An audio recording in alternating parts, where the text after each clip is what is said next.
Right now, some homes in Seattle are just sitting on the market for 60, 90, or even 120 days. But you know what's crazy? Other houses are getting tons of offers and selling in under 2 weeks. So today, I'm breaking down exactly which homes are stuck and which ones are flying off the market. I'm gonna show you where the deals are right now. By the end of this video, you'll know exactly what moves in 2026 and what does not. Let's start with condos. Certain condos downtown are sitting longer. All right, we're gonna jump into the truth about it. Can you imagine paying top dollar for a downtown condo in 2021 and now not being able to get anywhere close to that number? That's the reality for a lot of sellers right now. So let's start with what's not selling. Downtown condos are struggling. South Lake Union, Belltown, Queen Anne.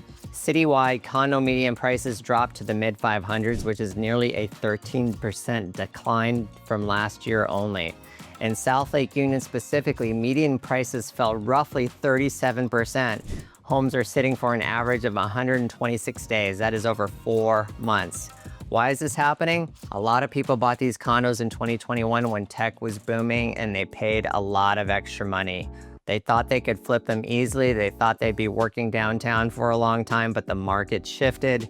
There's too much inventory sitting there and buyers have plenty of options right now. They're being very selective. The other issue is HOA fees. High monthly dues, usually between $500 to $1,000 a month, are driving buyers away. When you combine those fees with 6% mortgage rates, the math just doesn't work anymore. Buyers would look at townhomes or single-family homes where they aren't paying those monthly dues on top of their mortgage. That's where the buyers are looking right now. Now, when we look at buyers who are willing to pay for homes that doesn't need work later in this video, you'll see exactly how much that move-in ready price is worth, so stay tuned. Now, inside the condo market, mid-rise and low-rise buildings are seeing 5 to 10% price drops. Buyers are moving toward high-rise buildings with better amenities. If your building doesn't have those standout features, you're going to struggle. The market split matters for both buyers hunting for deals and sellers who need to be real about their expectations. But condos aren't the only property type having a hard time right now. All right, a quick note before we dive deeper. If you're trying to figure out where to stand in the Seattle market, I'm here to help. Whether you need a better pricing strategy or you're hunting for a home that's been sitting too long, I work with people in your exact spot every day. My contact info is in the description below. All right, now let's get back to it. Narrow townhomes are taking losses. You might think new construction is always a safe bet, but in Seattle right now, that's exactly where some of the biggest losses are happening. Let me show you why these modern builds are suddenly sitting for months. Seattle's got a huge inventory of townhomes right now, and a lot of them are new construction. In our city, new construction usually means tearing down an old house and putting up a few units in its place. But the ones that are just sitting, those are the narrow cigarette box townhomes that are built tall and skinny. These were selling fine for a couple of years ago when there wasn't much to choose from, but buyers today want more square footage. They want space where they can actually live, not cramped floor plans where you feel boxed in. So those narrow townhomes are sitting and sellers are taking losses compared to what they originally paid. If you've got one of these, here's what you need to do. Get it professionally staged so people can see how the space actually works. You've got to optimize it to make sure it looks as livable as possible because buyers need to see themselves in that narrow footprint. And for pricing, you've got to be aggressive. The market is telling you what buyers will pay, so don't try to fight it. Larger townhomes are actually making a comeback, especially if they've got covered parking or balconies. If your home doesn't have those, you're working uphill. Understanding this shift helps you get in the right position whether you're selling or hunting for a deal. That brings us to the third category that's sitting longer than sellers want. It's homes that need work. So we've talked about the wrong shape of a house, but what about the condition? There's a massive renovation gap opening up in Seattle, and if you're on the wrong side of it, your home is basically invisible to buyers. Buyers are being very picky right now, and they don't want to pay top dollar for a fixer-upper. Labor costs in Seattle are still well above their pre-pandemic levels. A full gut renovation can run you anywhere from $200 to $300 per square foot. So when buyers run the numbers on fixing up a home, they realize it's expensive, it takes time, and it's risky. What if they find knob and tube wiring? What if the project takes twice as long? What if the contractor doesn't follow through? Most people would rather pay more for a move-in ready home than deal with all that stress. And then we get to the neighborhoods seeing bidding wars. I'll show you exactly which areas are so hot that even pricing low might not be enough. Stick with me here. Now, if you're looking for the best return on your money, exterior projects like garage doors and siding are your best bet. But redoing a whole kitchen or bathroom, you might only get back part of those costs, but it will help your home sell faster, so it's a decision you need to make for your particular home.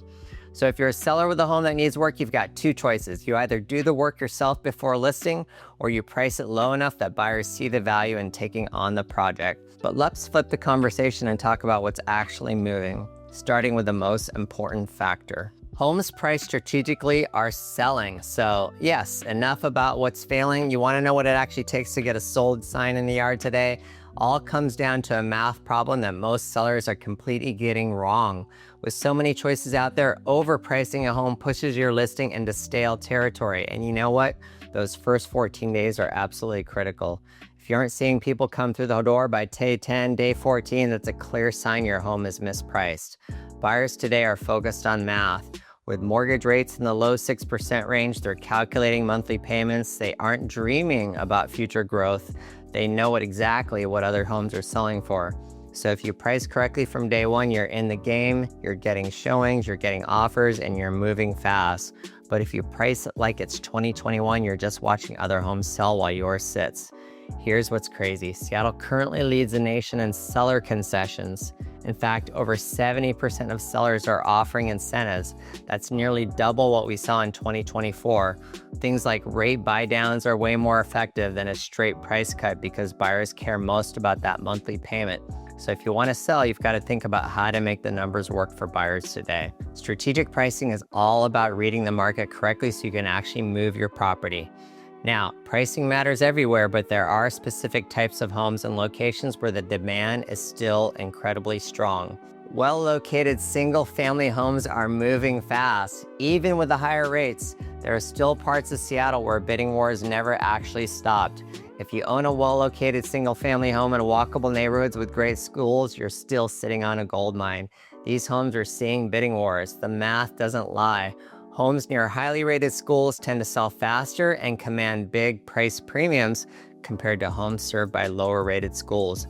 They also get huge price premiums compared to the rest of the city. Buyers want to be near good schools. They want to be able to walk to coffee shops. They want neighborhoods where they can actually build a life. When those homes hit the market in good shape and they're priced right, they fly. Green Lake, for example, we're seeing median prices around $1 million with prices up as much as 6%. Those properties are getting 5 or more bids. That's the kind of demand you want to see. Ballard is seeing median prices in the mid-800s with 3+ offers on well-priced homes. And West Seattle is back too. We're seeing median prices in the mid-700s to 800,000 and 5+ offers for homes that are move-in ready and in great locations. These neighborhoods have the lifestyle buyers are looking for. They're established, they've got great shops and a real community feel. If your home's in one of these spots and it's in good shape, you're gonna do really well. Now, if you're looking outside the city center, there's one X factor that's driving home values up almost overnight. Homes within a 10-minute walk of a light rail station get a considerable price premium. Our light rail is growing fast and buyers are paying attention. People want an easy way to get into the city, especially now that more companies want people back in the office. Neighborhoods like Roosevelt, Northgate offer that no-car lifestyle. You can hop on the light rail and be downtown in around 20 minutes. For buyers who work in the city but want more space, these areas are hot. If you're in one of these neighborhoods near the light rail, that's a massive selling point. So make sure you're talking about it because buyers are looking for it. But location and transit only get you so far. There's one final thing that ties everything together: sitting on the market. That's what I call the flight to quality, and it's non-negotiable in 2026. The homes selling right now are the ones that are well taken care of and priced right. Buyers want turnkey. It's the flight to quality. They want to walk in, see a home that's been loved, feel like they can move in without a giant to-do list, fresh paint, refinish hardwoods, clean carpets, everything working perfectly, no broken gutters or old roofs. If your home checks those boxes and the price is right, you're getting bids. In this market, professional staging is a must. If you want top dollar, you've got to show a move-in ready product. You've got to get it staged so it looks as livable as possible. Well-kept homes in these great neighborhoods we talked about, the walkable spots, the good schools, the light rail lines, those are the ones getting bidding wars. All right, so you can see the gap between homes that sell fast and homes that sit is all about understanding what today's buyer actually values and pricing your home accordingly. The market in 2026 is moving fast, so you have to stop fighting the numbers and start reading them correctly. Now, if you're ready to make your move, I'm here to help. Whether you need to price your home to actually sell or you're hunting for a property and you want to get a deal, just send me an email at hello@mwagnerhomes.com today. I've also linked a video here about how to buy your next home before you sell your current one. That strategy solves the biggest problem most people have when they want to move up but feel stuck on the timing. Thanks for watching. I'll see you next time.